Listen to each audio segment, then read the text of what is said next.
El Código Da Vinci, por Dan Brown. Capítulo 94. St. James's Park es un mar de vegetación en medio de Londres, un parque público que bordea los palacios de Westminster, Buckingham y St. James. En un principio era el coto de casa de Enrique VIII y estaba lleno de ciervos, pero en la actualidad está abierto a los ciudadanos. En las tardes de sol los londinenses hacen picnics bajo los sauces y dan de comer a los pelícanos, descendientes de los que el embajador ruso regaló a Carlos II, que han hecho del estanque su hogar. Esa mañana el maestro no vio ningún pelícano. Las tormentas habían hecho que las gaviotas de la costa volaran tierra adentro. Los campos, el césped, estaban cubiertos de cientos de cuerpos blancos que miraban en la misma dirección, plantando cara al viento húmedo. A pesar de la niebla, desde el parque había una espléndida vista del Parlamento y del Big Ben. Más allá de las ondulaciones del césped, más allá del estanque de los patos y de las delicadas siluetas de los sauces llorones, el maestro contemplaba las agujas del edificio que albergó la tumba del caballero, el verdadero motivo por el que le había pedido a Remy que se encontraran allí. Al ver que se acercaba a la limusina, Remy alargó el brazo y le abrió la portezuela. Antes de entrar, el maestro se detuvo y dio un trago de coñac en la petaca que llevaba. Se secó los labios con la mano y se sentó al lado del mayordomo. Remy alzó la clave como si fuera un trofeo. Casi la perdemos. Has hecho un buen trabajo, dijo el maestro. Hemos hecho un buen trabajo, respondió Remy, depositando la clave en sus manos impacientes. El maestro se quedó admirándola un buen rato con una sonrisa en los labios. ¿Y la pistola? ¿Ya está limpia de huellas? De vuelta en la guantera donde la encontré. Magnífico. El maestro dio otro trago de coñac y le pasó la petaca a Remy. Brindemos por nuestro éxito. El final ya está cerca. Remy aceptó la petaca de buen grado.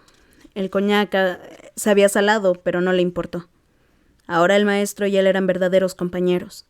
Sentía que estaba ascendiendo a un nuevo escalafón de la vida. Ya no volveré a ser el criado de nadie. Allí con el estanque de patos delante, el Chateauvillet parecía quedar muy lejos. Dio otro trago de coñac y sintió que se le calentaba la sangre. Sin embargo, el hormigueo en la garganta se le transformó pronto en un calor desagradable. Se aflojó la pajarita, tragó saliva, se notó la lengua áspera y le pasó el coñac al maestro. Creo que ya he bebido bastante, le dijo con un hilo de voz. Remy, como sabrás, eres el único que me ha visto la cara. He depositado en ti una confianza enorme. Sí, respondió aflojándose aún más el nudo de la pajarita, febril y acalorado. Y tenga por seguro que me llevaré su identidad a la tumba. El maestro se quedó en silencio un largo instante. Te creo. Se guardó la petaca y la clave, abrió la guantera y sacó el pequeño revólver. Por un momento Remy sintió una punzada de temor que se disipó al ver que también se lo metía en el bolsillo. ¿Qué estará haciendo?, pensó Remy, empapado de pronto en un sudor extraño. Sé que te prometí la libertad, le dijo el maestro con un deje de amargura en la voz, pero teniendo en cuenta las circunstancias es lo mejor que puedo hacer.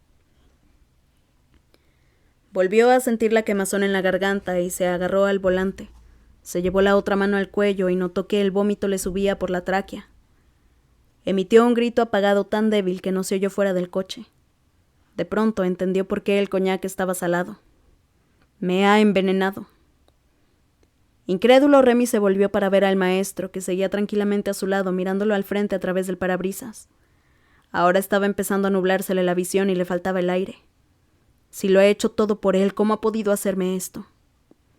Nunca llegaría a saber si aquello era algo que el maestro había planeado desde el principio, o si se trataba del castigo por haberle desobedecido en la iglesia del Temple. En su interior se alternaban la rabia y el terror. Remy intentó agarrarse al maestro, pero tenía el cuerpo tan agarrotado que apenas lograba moverlo. Deposité en usted todas mis esperanzas. Remy intentó levantar los puños apretados para hacer sonar la bocina, pero solo consiguió resbalarse hacia un lado y quedar medio doblado al lado del maestro, con las manos aferradas a la garganta. La lluvia caía con más fuerza. Remy ya no veía nada, pero notaba que el cerebro, privado de oxígeno, luchaba por mantener sus últimos retazos de lucidez. Su mundo se iba apagando lentamente, pero Remy Le Gallaudet habría jurado que oía el suave rumor de las olas chocando contra una playa de la Riviera. El maestro se bajó de la limusina y constató con alivio que no había nadie mirando en su dirección. «No he tenido otro remedio», se dijo, sorprendido ante su falta de remordimientos por lo que acababa de hacer. Remy ha sellado su propio destino. Ya se había temido desde el principio que tal vez tuviera que eliminarlo cuando hubiera cumplido su misión, pero aquella manera de exhibirse en la iglesia del Temple había precipitado el momento.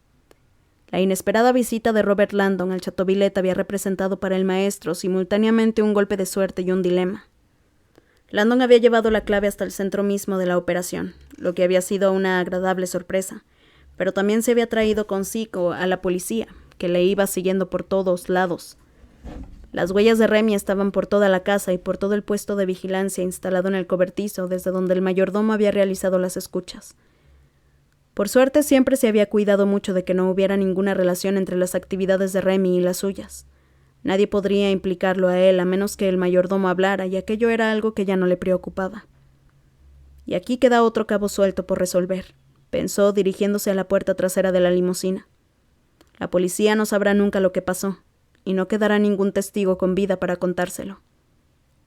Echó un vistazo a su alrededor para asegurarse de que no había nadie mirando y subió al espacioso compartimento trasero. Minutos después, el maestro atravesaba St. James Park. Ya solo quedaban 2 personas, Landon y Nouveau. Sus casos eran más complicados, pero no irresolubles. De momento, sin embargo, el maestro debía ocuparse del críptex. Miró triunfante al otro lado del parque. Ahí estaba su destino. En la ciudad de Londres, enterrado por el Papa, reposa un caballero. Nada más oír aquellos versos, el maestro había sabido la respuesta. Con todo que a los demás no se les hubiera ocurrido, no les sorprendía. Le sacó una gran ventaja. Como llevaba meses escuchando las conversaciones de Saunier, había oído al gran maestre mencionar a aquel famoso caballero en algunas ocasiones, y siempre en términos casi tan elogiosos como los que empleaba para referirse a Leonardo da Vinci. Una vez conocida la referencia del poema, el caballero era de una gran simplicidad, un mérito más de la grande inteligencia de Saunier. Pero de qué manera había de revelarle esa tumba la contraseña final era algo que seguía resultándole un misterio. Buscad el orbe que en su tumba debería estar. El maestro recordaba vagamente fotografías de la famosa tumba y en concreto su rasgo más característico, un magnífico globo terráqueo. Aquel orbe gigantesco montado sobre el sepulcro era casi tan grande como éste. La presencia de aquella esfera le animaba y le preocupaba a la vez. Por una parte era tan claro como una señal, y sin embargo, según aquellos versos, la pieza que faltaba en el rompecabezas era un orbe que debería estar en su tumba, y no la que ya estaba ahí. Esperaba que una inspección más detallada del lugar le ayudara a resolver el enigma. Empezó a llover más y se hundió el críptex en el bolsillo derecho para que no se mojara. El pequeño revólver seguía a buen recaudo en el izquierdo. Tardó solo unos minutos en llegar al tranquilo santuario, el más impresionante edificio construido en Londres en el siglo XIX. En el preciso instante en que el maestro lograba por fin guarecerse de la lluvia, Aringarosa se internaba en ella. Sobre el asfalto mojado del aeropuerto de Biggin Hill, el obispo descendió del avión, exponiéndose a la lluvia y al frío, ataviado solo con la sotana. Esperaba que el capitán Fash viniera a recibirle, pero quien se le acercó, protegido por un paraguas, fue un agente británico. «Obispo Aringarosa, el capitán Fash ha tenido que irse y me ha pedido que me pusiera a su disposición. Ha sugerido que lo lleve a Scotland Yard. Cree que es donde estará más seguro». «¿Más seguro?». Aringarosa bajó la mirada y vio el pesado maletín lleno de bonos vaticanos. Casi se había olvidado de él. «Sí, gracias». Se montó en el coche patrulla y se preguntó dónde estaría Silas. Minutos después la respuesta le llegó desde el altavoz de la radio del vehículo. «Orme Court, número 5. Reconoció aquella dirección al momento. Es el centro del Opus Dei en Londres. «Lléveme ahí inmediatamente», le dijo al policía.